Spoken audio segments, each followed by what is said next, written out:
Ada beberapa data yang kita bisa lihat terkait dengan data dirinya, dia kuliah apa saja, ambil SKS berapa di semester berapa gitu ya. Untuk data dosen dan mahasiswa ini adalah data-data yang aman untuk dikonsumsi publik dan tidak melanggar privasi seseorang. Jadi artinya di PD Dikti itu sangat lengkap ya Mas Nova, jadi bukan hanya data mahasiswa saja tetapi juga data dosen, bahkan perguruan tinggi hingga akreditasi semuanya di sana. Dan tadi yang sudah Mas Nova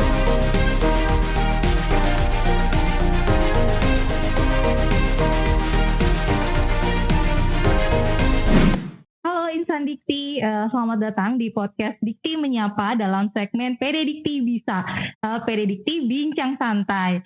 Nah, melalui Dikti Menyapa, Direktorat Jenderal Pendidikan Tinggi, Kementerian Pendidikan, Kebudayaan, Riset, dan Teknologi, saya, Anggi, akan menemani untuk podcast pada hari ini. Sebelum kita mulai, saya di sini ingin memberitahukan dulu bahwa saat ini kita sudah melalui protokol kesehatan, maka saya izin untuk membuka masker terlebih dahulu. Insan Dikti, saya di sini yakin bahwa teman-teman semua di sini pasti sudah tidak asing lagi dengan PD Dikti. PD Dikti adalah pangkalan data pendidikan tinggi, yang mana di sini pasti teman-teman sebagai mahasiswa atau lulusan pasti tidak asing lagi dengan PD Dikti dan sudah mengecek data teman-teman di website PD Dikti, yaitu di pddikti.kemdikbud.go.id. Oke, di hadapan saya sudah hadir Mas Pranova Herdianto, beliau selaku subkoordinator data dan informasi Kemdikbud Dikti. Kita sapa terlebih dahulu. Selamat siang Mas Pranova, Mas Nova. Halo, siang Anggi. Apa kabar, Mas? Baik, alhamdulillah. Oke, nah Mas Nova, ini kita lagi ingin berbincang santai mengenai PD Dikti.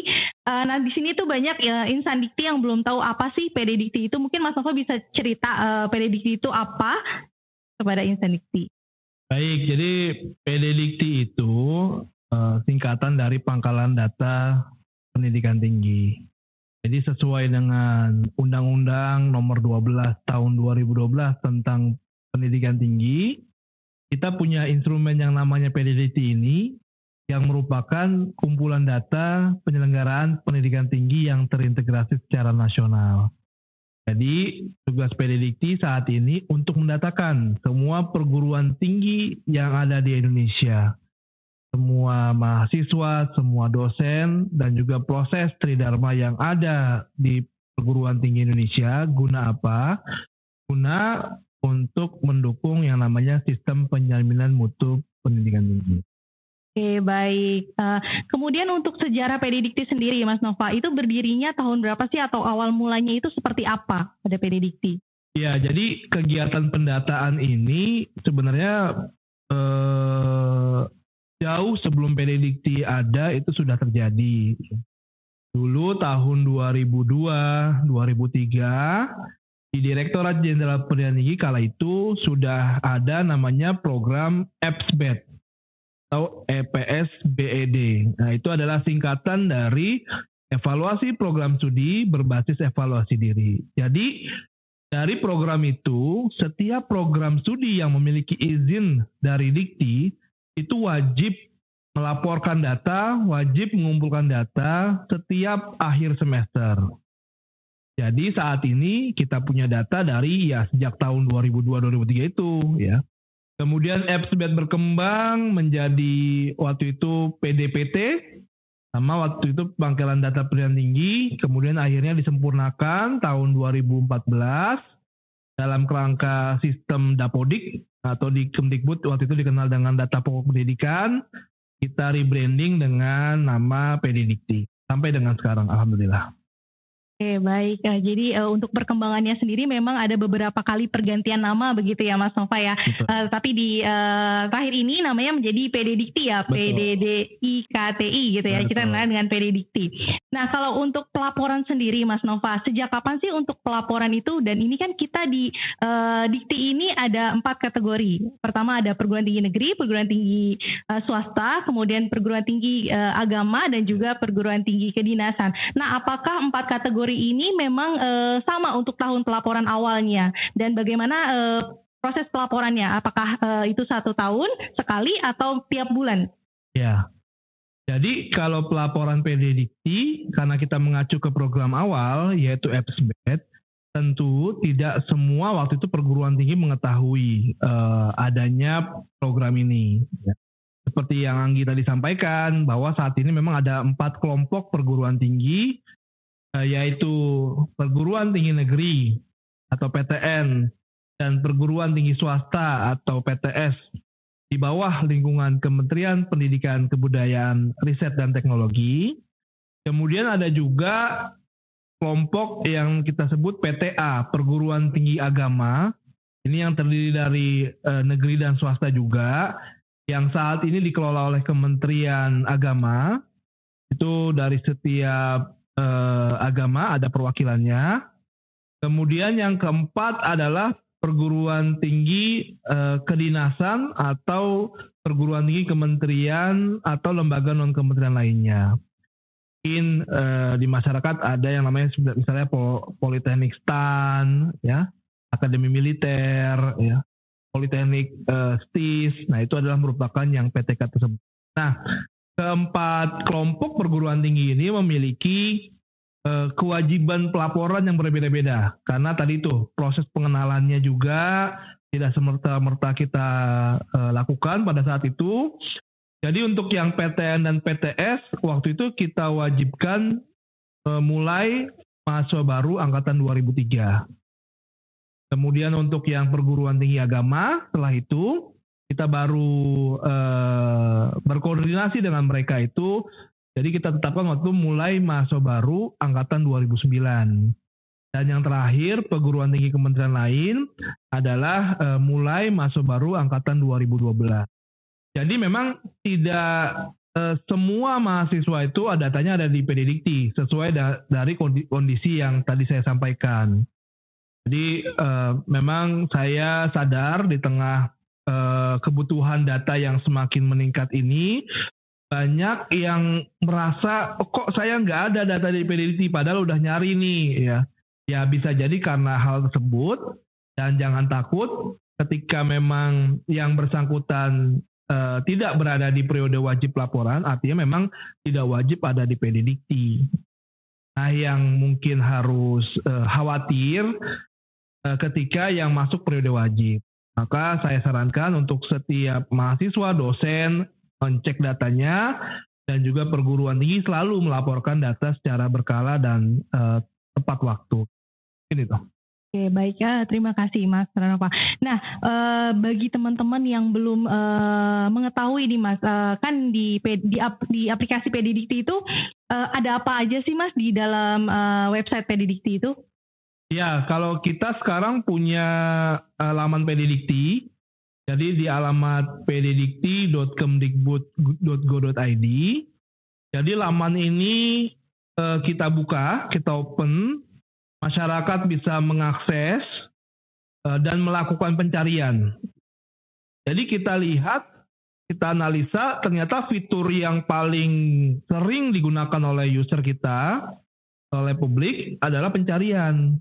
Maka kita coba tingkatkan fitur pencarian ini pada PD Dikti.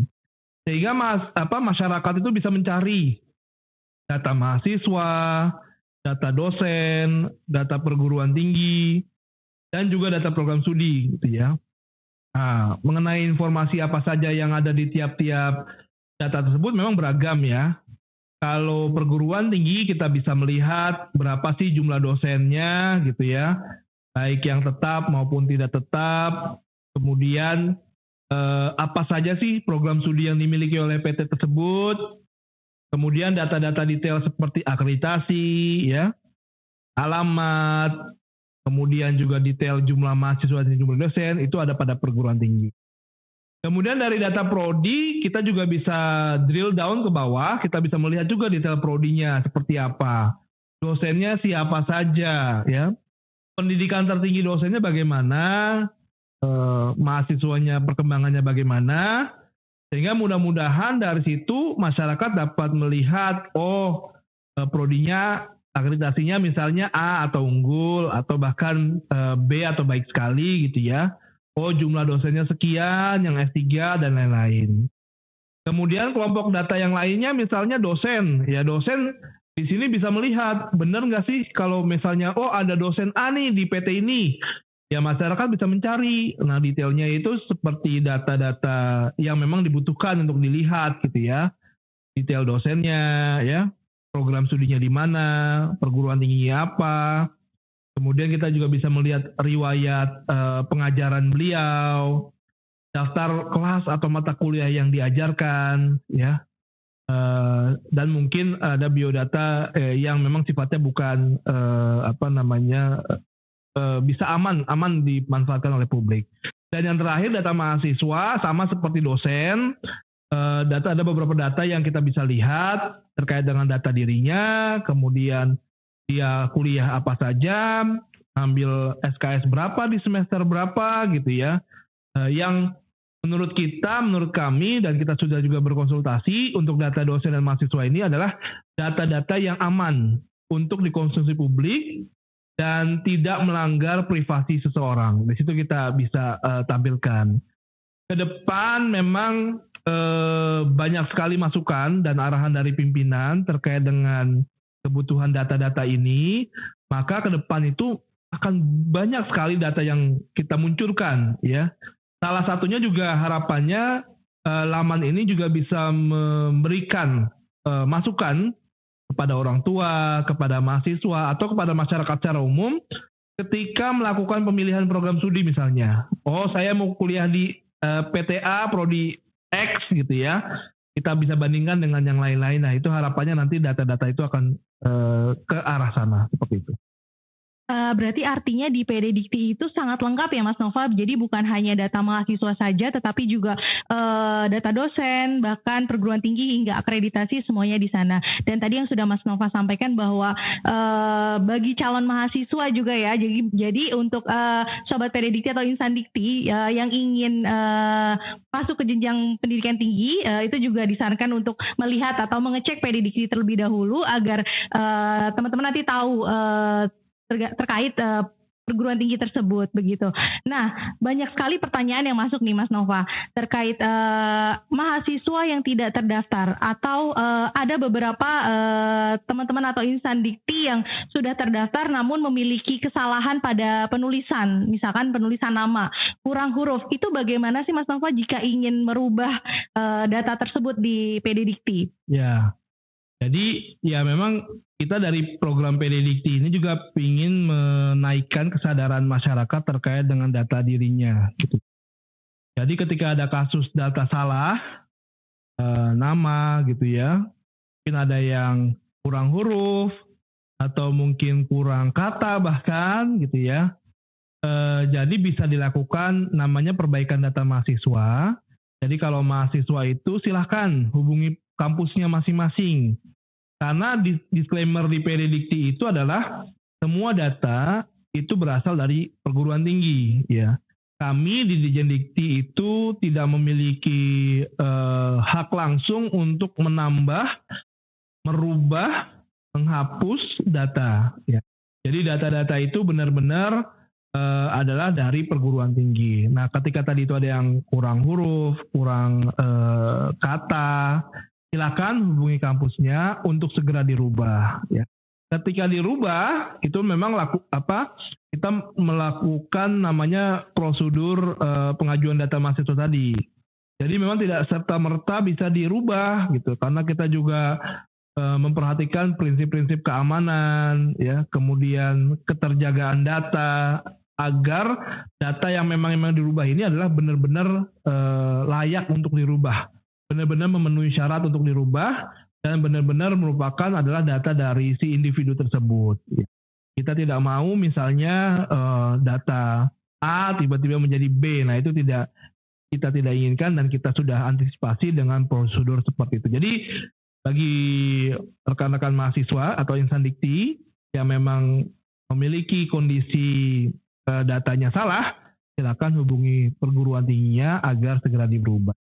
Nah begitu pula dengan dosen, sama dosen ketika ada data-datanya yang memang salah, silakan hubungi perguruan tinggi atau langsung dengan akun sistem sister ya, sistem informasi sumber daya terintegrasi agar bisa dilakukan langsung perubahan data melalui dosen masing-masing gitu. Oke, jadi memang ada disclaimer-nya ya Mas Nova ya, bahwa data yang masuk di PD Dikti adalah laporan dari masing-masing perguruan tinggi. Dan tadi sudah disampaikan juga jika ada kesalahan pada nama mahasiswa, itu nanti masing-masing perguruan tinggi akan melakukan atau mengajukan perubahan data mahasiswa ya. Begitu pula tadi dengan dosen juga. Jadi untuk dosen bisa mengubah melalui PDD ya, perubahan data dosen begitu. Nah, manfaatnya apa sih Mas Nova jika datanya ada di PD Dikti untuk mahasiswa khususnya? Iya, jadi manfaatnya sangat banyak sekali ya. Pertama tentunya Anda terdaftar di data PD Dikti. Dengan terdaftar ini berarti ya Anda adalah bagian atau merupakan sivitas akademi dari perguruan tinggi yang memang terdaftar atau memiliki izin gitu ya. Itu pertama. Kedua, banyak saat ini program-program di kementerian itu yang memang memanfaatkan data PD Dikti gitu ya, seperti data beasiswa dosen ya, kemudian juga ada platform kampus merdeka, misalnya pendaftaran nanti kita akan buka magang bersertifikat, studi independen bersertifikat, atau yang sudah belajar yang berjalan itu adalah kampus mengajar gitu ya. Tahun ini batch 1 sudah berjalan, kemudian batch kedua akan segera rilis.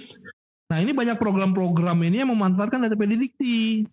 Jadi, kalau data kita terdaftar di PD Dikti, insya Allah aman ketika melakukan proses di aplikasi-aplikasi yang memanfaatkan data PD Dikti tersebut. Nah, kalau tidak ada, ya itu patut khawatir gitu ya, karena ya pertama tadi itu, kok nggak terdaftar gitu ya.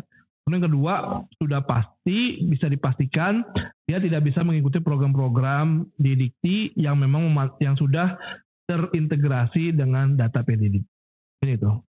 Oke, kita sudah membahas terkait PD Diktinya ini ya Mas Nova. Nah, kira-kira ada pesan nggak Mas untuk insan Dikti untuk mengecek datanya di PD Dikti? Apa? Ya, untuk mahasiswa yang masih aktif saat ini, mumpung masih aktif dan masih berinteraksi dengan kampus, tolong cek data di PD Diktinya masing-masing. Apakah datanya itu benar? Misalnya kita bisa cek nama, itu udah yang paling simpel sekali ya. Kemudian nomor induk mahasiswa, ya.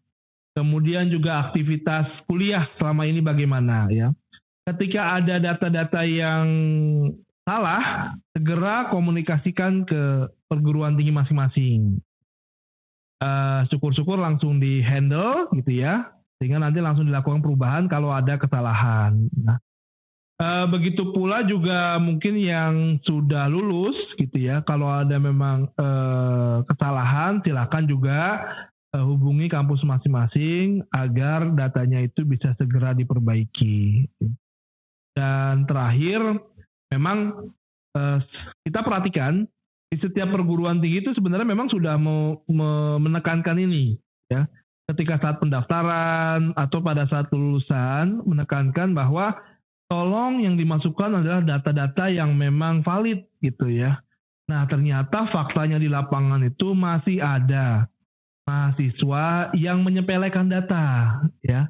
Menyepelekan data, jadi mengisi tidak serius ya, melaporkannya asal-asalan, sehingga baru terjadi masalah kalau nanti ada masalah gitu ya.